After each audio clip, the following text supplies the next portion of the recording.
जय हिंद साथियों, नमस्कार। स्वागत है आप सभी का आपके अपने YouTube परिवार RS स्टडी ट्रिक परिवार में।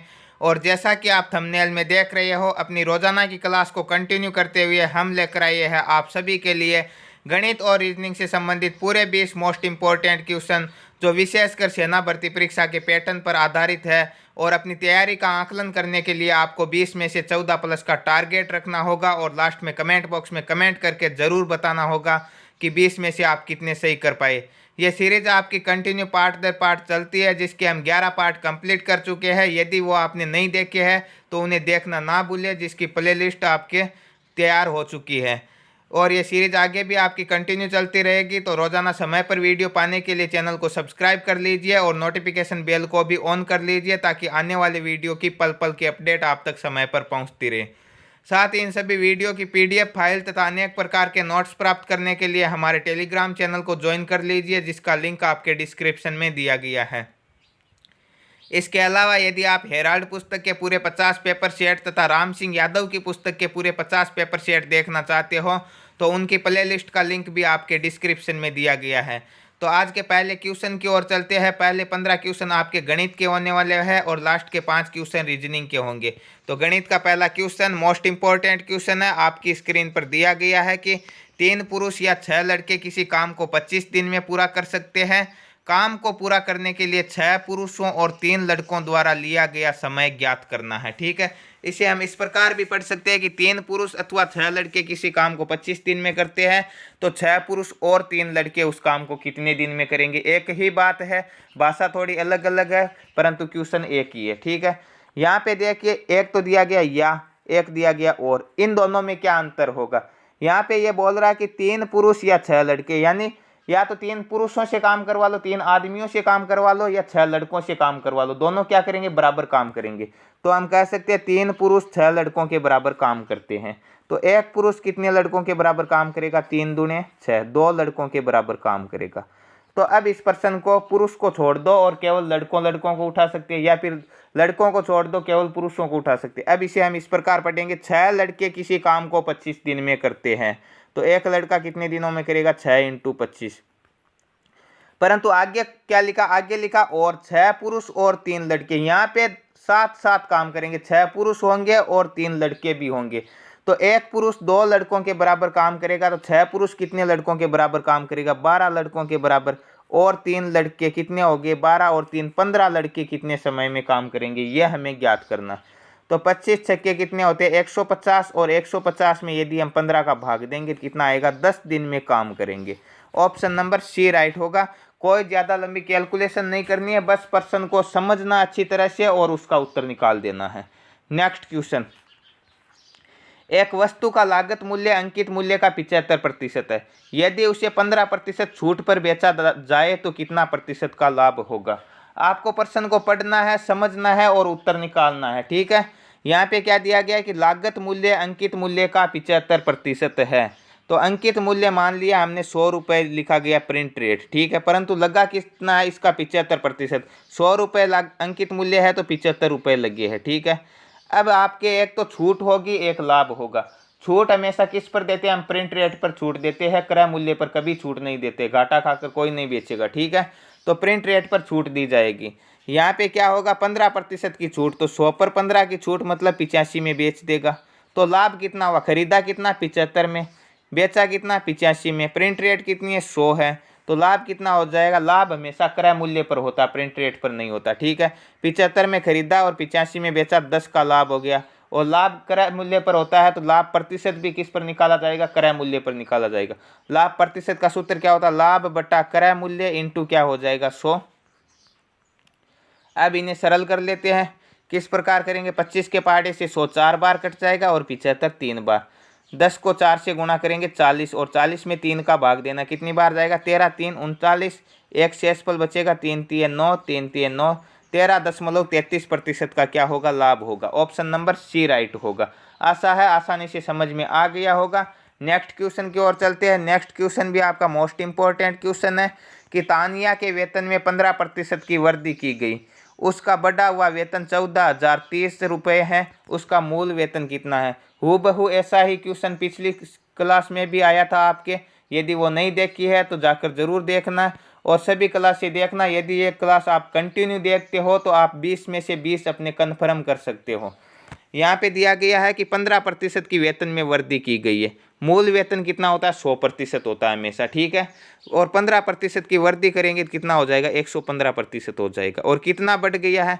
100 से 115 बढ़ गया, परंतु पर्सन के अकॉर्डिंग 14,030 हो गया। ये कितना हो गया? बढ़ने के पश्चात है, अर्थात 115% है। मूल वेतन ज्ञात करना तो हम 100 से गुणा करवा देंगे। 115 का भाग देना, कितनी बार जाएगा? एक बार। 140 में से 115 घटाएंगे 25, आगे वाले 3 उतार दो। अब 2 बार जाएगा। 115 दूने कितने हो जाएंगे? 230 हो जाएंगे, ठीक है।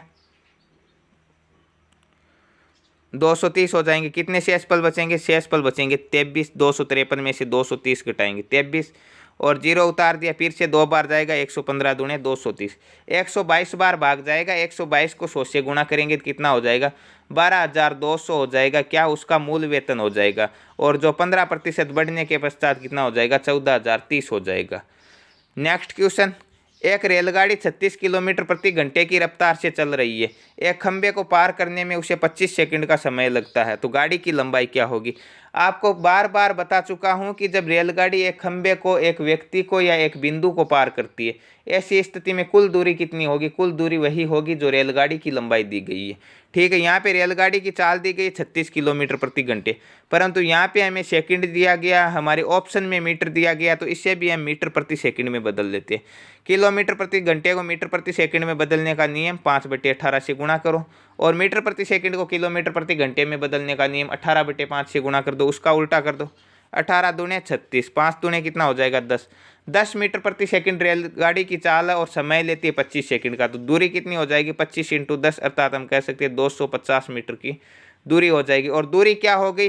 रेलगाड़ी किसको पार कर रही? खंबे को पार कर रही। खंबे को पार कर रही है तो क्या दूरी होगी? खंबे की कोई दूरी नहीं होगी, तो क्या होगी? रेलगाड़ी की लंबाई होगी 250 metre. Option number C right होगा यहाँ पे। नेक्स्ट क्वेश्चन, 2,29,301 में 9 के स्थानीय मान तथा अंकित मान का अंतर आपको ज्ञात करना है, ठीक है।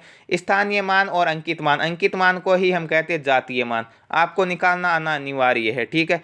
स्थानीय मान किसे प्रदर्शित करता है? स्थान को, और अंकित मान जाति को, ठीक है। जैसे 9 का स्थानीय मान पूछा तो 9 किस स्थान पे हमें देखना? इकाई, दाही, सैकड़ा, हजार है, तो 9,000 हो जाएगा स्थानीय मान 9,000 के स्थान पे।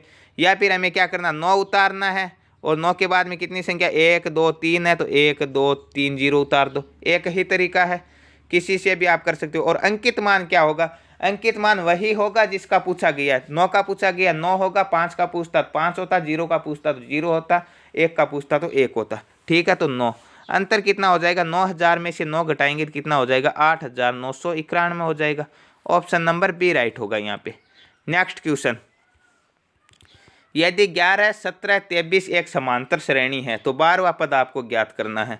समांतर श्रेणी से संबंधित 2 क्वेश्चन पूछे जाएंगे। एक तो nवां पद पूछा जाएगा और एक n पदों का योग पूछा जाएगा।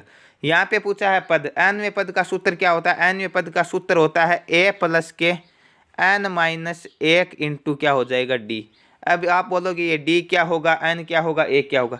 a का मतलब होगा प्रथम पद, ठीक है। प्रथम पद कौन सा होगा? श्रेणी कहाँ से प्रारंभ हुई है? 11 से, तो 11 हो गया a का मान, ठीक है। प्लस n क्या होगा? जो पद पूछा गया, 12वां पद पूछा गया, तो 12वां n का मान हो जाएगा 12, ठीक है।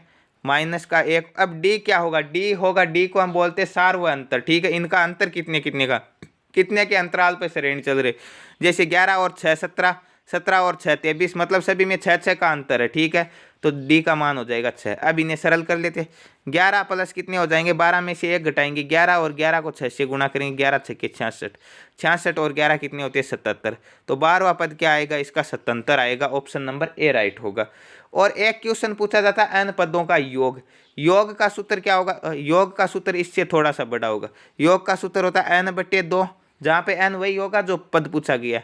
यहाँ पे क्या हो जाएगा? और सेम हो जाएगा, 2a हो जाएगा, प्लस आगे सेम होगा n-1 इंटू डी, ठीक है।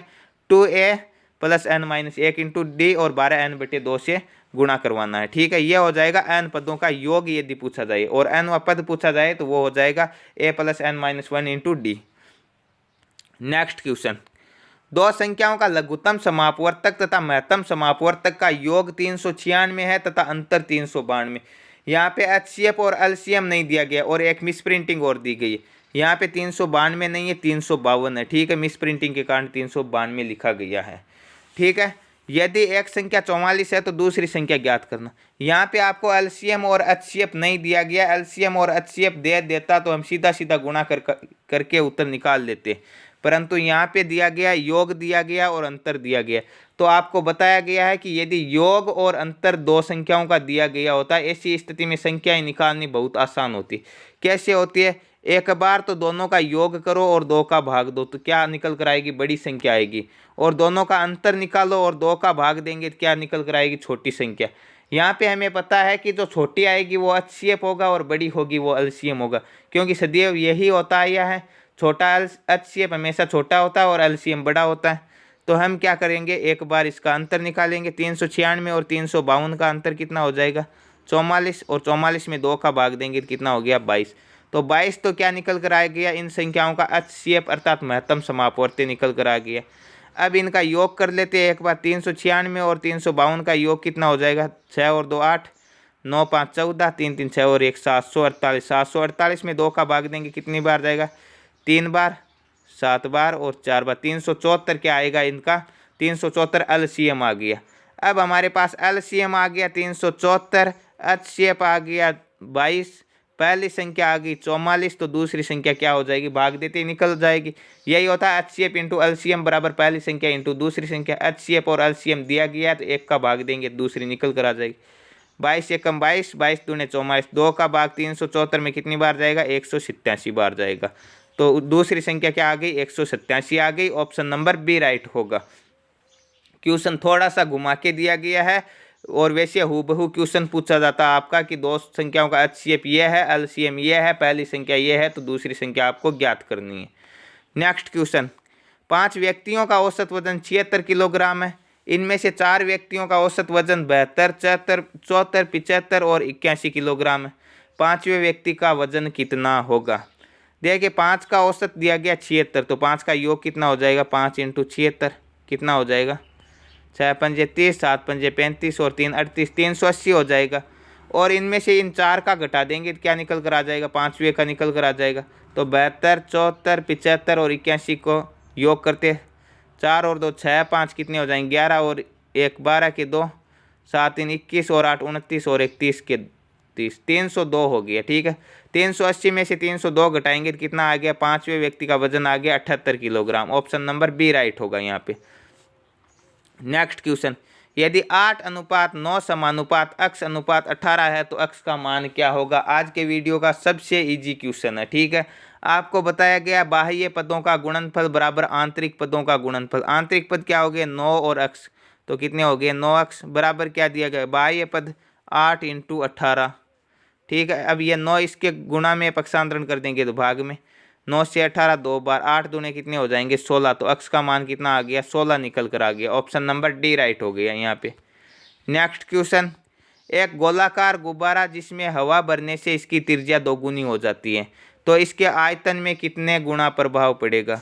जब गोले की त्रिज्या में परिवर्तन होता है, जितने गुना परिवर्तन होता है उसके क्यूब के बराबर आयतन में परिवर्तन होता है। किस प्रकार होता है? देखिए त्रिज्या में यदि 2 गुना परिवर्तन होता है तो आयतन में 2 का क्यूब कितना होगा? 8 गुना होगा। यदि त्रिज्या में 3 गुना परिवर्तन किया जाता है तो आयतन में 27 गुना होगा। यदि त्रिज्या में 4 गुना होगा तो यहाँ पे 64 गुना होगा। क्यूब के बराबर होगा। किस प्रकार होगा? गोले के आयतन का सूत्र क्या होता है? 4/3 पाई r क्यूब। अब यदि हम त्रिज्या में परिवर्तन करेंगे, 4/3 पाई सभी में सेम रहेगा, चाहे कोई भी हो। पाई का मान 22/7 रहेगा, 4/3 का मान 4/3 रहेगा। परंतु यहाँ पे क्यूब दिया गया, तो इसमें यदि 2 गुना करेंगे तो 2 का क्यूब होगा, 3 गुना करेंगे 3 का क्यूब होगा, 4 गुना करेंगे 4 का क्यूब होगा। तो 2 गुना है तो आयतन में कितना हो जाएगा? 8 गुना हो जाएगा। 2 का क्यूब 8 हो जाएगा। ऑप्शन नंबर सी राइट हो जाएगा यहाँ पे। नेक्स्ट क्वेश्चन, एक व्यापारी सामान का दाम लागत से 20% अधिक लिखता है, ग्राहक को छूट भी देता है और 8% का लाभ भी प्राप्त करता है, तो छूट का प्रतिशत क्या होगा? लागत से 20% अधिक मतलब 100 रुपये देकर सामान खरीदा है, परंतु प्रिंट रेट कितनी छपवा दी? 120 छपवा दी, 20 अधिक लिख दिया। अब ये बोलता है कि छूट देता, कितनी देता हमें नहीं पता है, ठीक है, परंतु 8% का लाभ प्राप्त करता है। 100 में खरीदा, 8 का लाभ, तो 108 रुपये में ये बेचता है। तो छूट कितनी दे दी इसने, प्रिंट रेट तो 120 लिख रखी है, तो कितने की छूट दे दी, 12 की। और छूट हमेशा किस पर देता, अंकित मूल्य पर। तो 12/120 इंटू क्या कर देंगे 100, 0 से 0, 12 से 12 कैंसिल, कितने की छूट दी है इसने, 10% की छूट दी है। ऑप्शन नंबर बी राइट होगा यहाँ पे।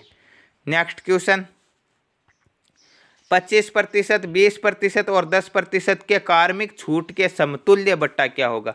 समतुल्य बट्टा आपको निकालना आना अति आवश्यक है। किस प्रकार निकालेंगे, सबसे पहले हम इसकी विक्रय रेट निकालेंगे, उसके बाद में समतुल्य बट्टा निकालेंगे।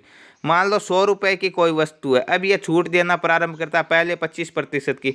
100 पर 25% कितना हो जाएगा, 75 की छूट दे दी इसने, सॉरी 75 में बेच दिया, 25 की छूट दे दी। अब ये 20 की दे रहा तो कितने में बेचेगा, 80 में बेचेगा, 100 में से घटा देना, ठीक है। 10 की दे रहा तो कितने में बेचेगा, 90 में बेचेगा, ठीक है। अब क्या निकालेंगे हम, अब इसका संपूर्ण विक्रय मूल्य निकालेंगे, उसके बाद में जो आएगा वो छूट आएगी, समतुल्य बट्टा आएगा, ठीक है। 0 से 0, 0 से 0, 1 और 2 0 है तो 1 और 2 0 काट दी, ठीक है। 25 के पहाड़े से 75 3 बार और 100 4 बार, 4 के पहाड़े से 8 2 बार, 3 दूने 6 और 9 छक्के 54। तो 100 रुपये की वस्तु थी, परंतु अंतिम रूप से उसे कितना मूल्य प्राप्त हुआ, 54 रुपये प्राप्त हुआ, ठीक है। अब 54 प्राप्त हुआ तो छूट कितनी दे दी, 100 में से 54 को घटा देंगे, कितना हो गया, समतुल्य बट्टा हो गया 46%। ऑप्शन नंबर बी राइट होगा, 54 मत कर देना, 46% होगा। जो भी निकल कर आएगा उसे हमें 100 में से घटाना होगा, तो ऑप्शन नंबर बी राइट हो जाएगा यहाँ पे। नेक्स्ट क्वेश्चन, किस अनुपात में 30% पोटेशियम नाइट्रेट के घोल को 60% पोटेशियम नाइट्रेट के घोल के साथ मिश्रित किया जाना चाहिए ताकि परिणामी घोल में 40% पोटेशियम नाइट्रेट हो। इस प्रकार के क्वेश्चन भी बेहद आसान होते हैं। जब दो मिश्रण दिए गए हैं और उनका संयुक्त मिश्रण दिया गया तो अनुपात बहुत आसान होता है। यहाँ पे 30% का गोल है, यहाँ पे 60% का गोल है, ठीक है, परंतु मिश्रण में क्या होगा 40% का। इसका अंतर इसके नीचे, इसका अंतर इसके नीचे, ठीक है। 30 और 40 का अंतर कितना हो गया 10, 60 और 40 का अंतर 20, तो कितना आ गया अनुपात 20:10। 0 से 0 काट देंगे, कितना आ जाएगा 2:1, जो कि ऑप्शन ए में है, ऑप्शन ए राइट हो जाएगा। नेक्स्ट क्वेश्चन, एक टंकी को 9 घंटे में भरा जा सकता है, लेकिन एक रिसाव के कारण इससे 1 घंटा अधिक समय लगता है। यदि टंकी पूरी भरी हुई है तो रिसाव की वजह से ये कितने समय में खाली हो जाएगी। टंकी को एक मान लो कोई एक पाइप है और वो भरने में कितने समय लेगा 9 घंटे का, परंतु एक नीचे रिसाव भी है या हम कह सकते हैं निकासी पाइप है, वो यदि साथ खोल दिया जाए तो 1 घंटा अधिक कितना लगेगा 10 घंटा लगेगा, ठीक है। अब आपको बताया गया कि जब दो ही व्यक्ति काम करते हैं तो ऐसी स्थिति में आपको क्या करना होगा, ऊपर तो दोनों संख्या को गुणा करना ही होगा, ठीक है। अब दोनों अलग अलग काम कर रहा है, एक भरने का काम कर रहा है और एक खाली करने का काम कर रहा है, ठीक है। तो ऐसी स्थिति में हमें क्या करना है, दोनों के अंतर का भाग देना। और दोनों एक जैसे करते, जैसे पहला भर रहा और दूसरा भी भरने का काम करता तो हम जोड़कर भाग देते, परंतु अलग अलग कर रहे हैं तो 10 और 9 का अंतर कितना हो जाएगा 1। तो 10 को 9 से गुणा करेंगे तो 90 घंटे में वह टंकी भरी हुई पूर्णतः खाली हो जाएगी, ठीक है। यहाँ पे ऑप्शन में आपके नहीं दिया गया, हो सकता है मिस प्रिंटिंग से नहीं दिया गया, जहाँ से ये क्वेश्चन उठाया गया वहाँ पे ऑप्शन नंबर डी में कितना दिया गया 90 दिया गया, ठीक है। तो इसका राइट आंसर 90 ही होगा, 50 नहीं होगा, 50 गलत होगा, 90 सही होगा। अब हम इसे देख भी सकते हैं कि एक पाइप क्या कर रहा है 9 घंटे में भर रहा है और दूसरा पाइप इसे 90 घंटे में खाली कर रहा है, तो संपूर्ण कितना समय लगेगा। अब आपको बताया कि दोनों अलग अलग काम कर रहे हैं, एक भर रहा दूसरा खाली कर रहा, तो इसका अंतर 90 और 9 का अंतर कितना हो जाएगा 81, ठीक है।